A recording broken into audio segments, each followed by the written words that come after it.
Okay, hi everyone. I'm Dan Bostrom, Rails Member Engagement Manager, and I'm speaking today with Nancy Ashbrook, Executive Director of the Ella Johnson Memorial Public Library District in Hampshire, Illinois. Nancy, thank you so much for joining me. Hi, Dan. Glad to be here.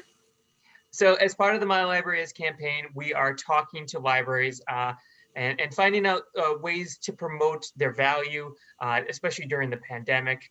One of the things that we've heard about from libraries and heard about in specific from Ella Johnson Memorial is that, Nancy, you've been very successful with your online programming. Would you mind telling me a little bit more about that? Sure, Dan. Talk about pivoting.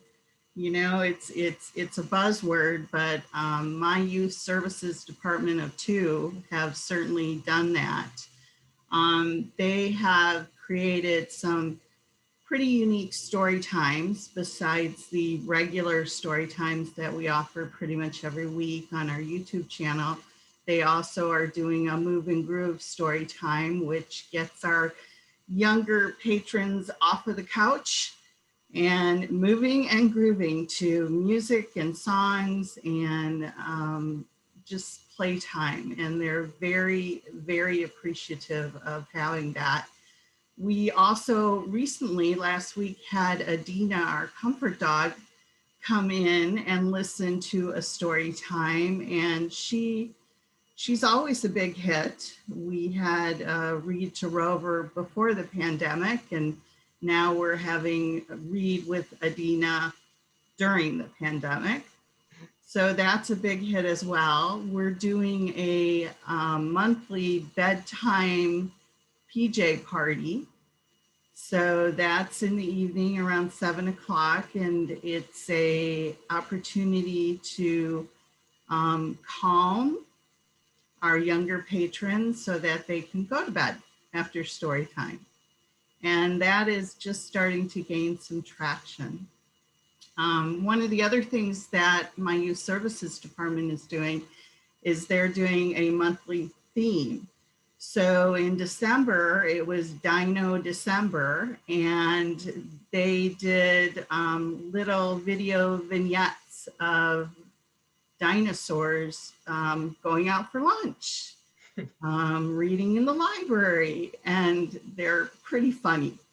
And they're still available on our YouTube channel if anyone is interested. In February, we did Flat Fido, which was very much similar to Flat Stanley. So Flat Fido went home and got colored and was returned to the library. We quarantined them, and then we took pictures of them doing things within the library, and our younger patrons just loved seeing their Flat Fido in the library. In March, we're doing bingo cards where they find things at home and they turn them in. And if they cover all of them, they found all these items. They are entered into a raffle for a virtual animal experience with Lincoln Park Zoo.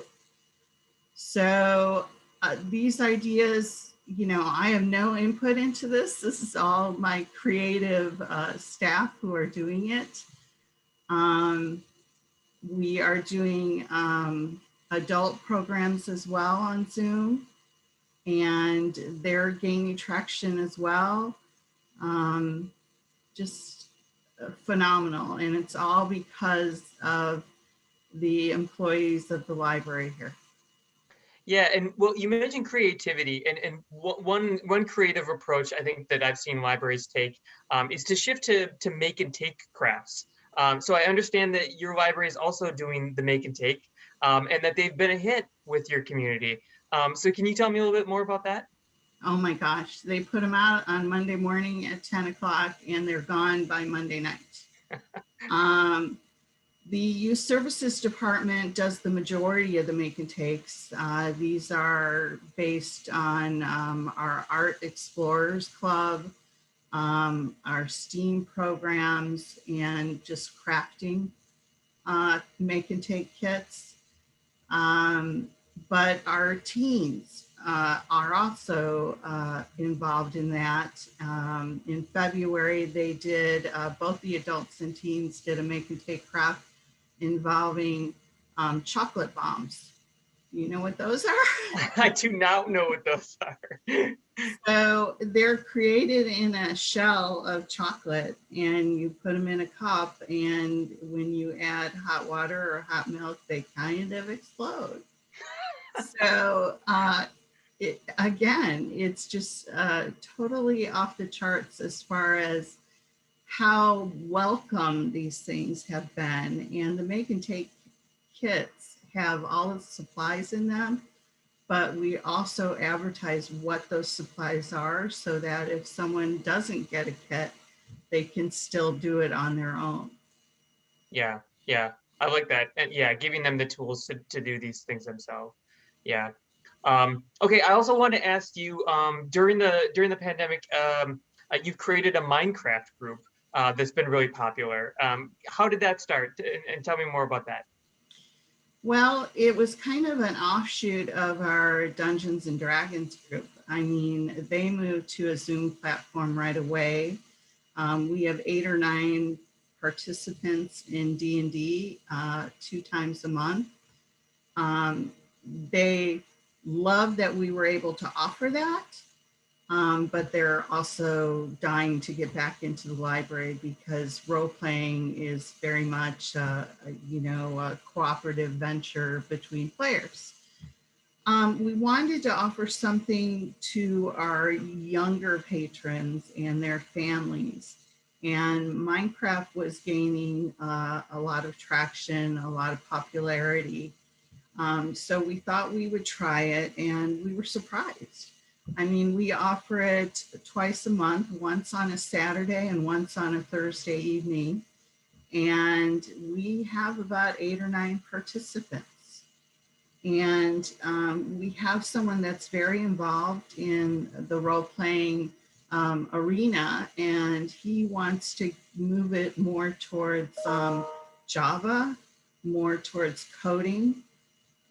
So we'll be looking into that in the next couple months as well. But it's extremely popular. The younger kids like it. I like it because it doesn't have to be just younger kids. It can be mom and dad, grandma and grandpa, aunts and uncles.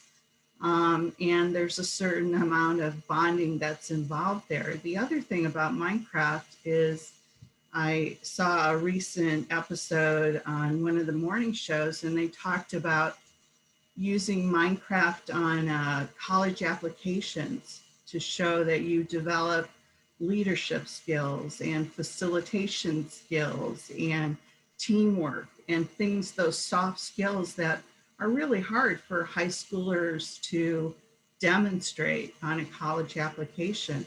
In fact, one young lady, she received scholarships Wow. for, running a Minecraft realm. So the advantages far outweigh any disadvantages that are there. Yeah. Okay, so you've covered a lot of the youth, right? So some of the make and takes, the teen programs, adults. I understand that you also have an online cooking club. What sort of dishes are they creating, and what is this online cooking club? Well, the online cooking club was an experiment, and we've kind of moved from cooking club to food club because it's so much more than just cooking. We asked people to prepare a dish and then share via Zoom what they made.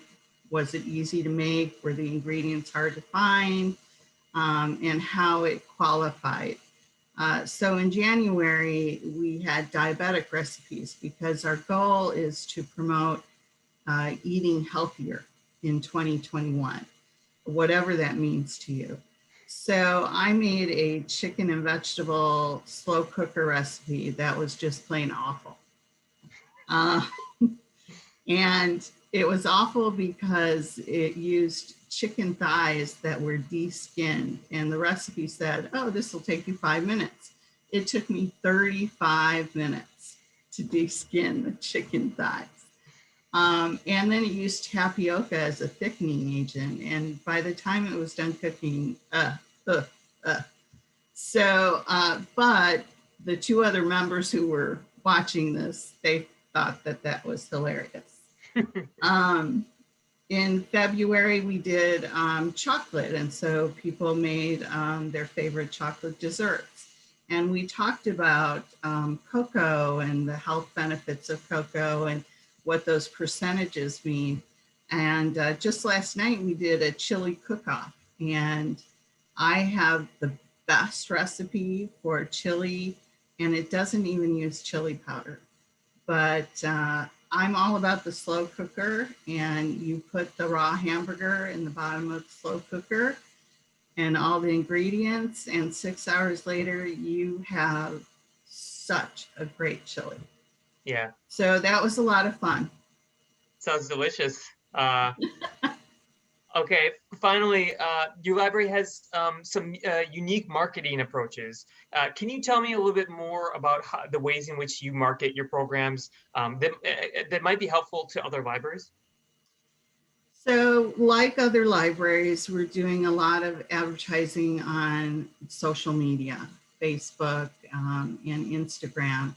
We also prepare a virtual backpack calendar for our 2 school districts in our area.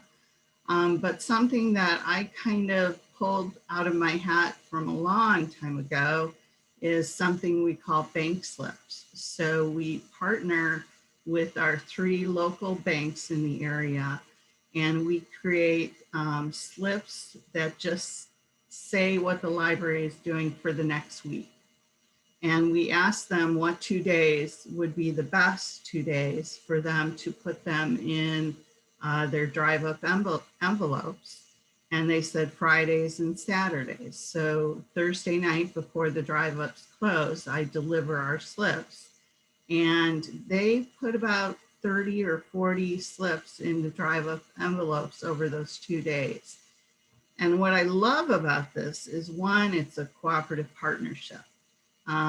It's very rare that we're able to work with banks, other than them making a donation to the library, which we really appreciate.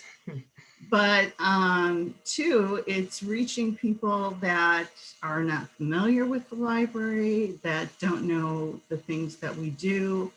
And hopefully it will bring in a new audience to the library once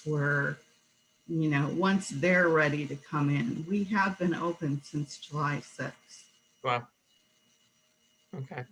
Great. Awesome. Okay. Well, Nancy, I really appreciate the time. Thank you so much. I hope everyone that's watching this takes a gander at the L Johnson YouTube page, and we'll link to that.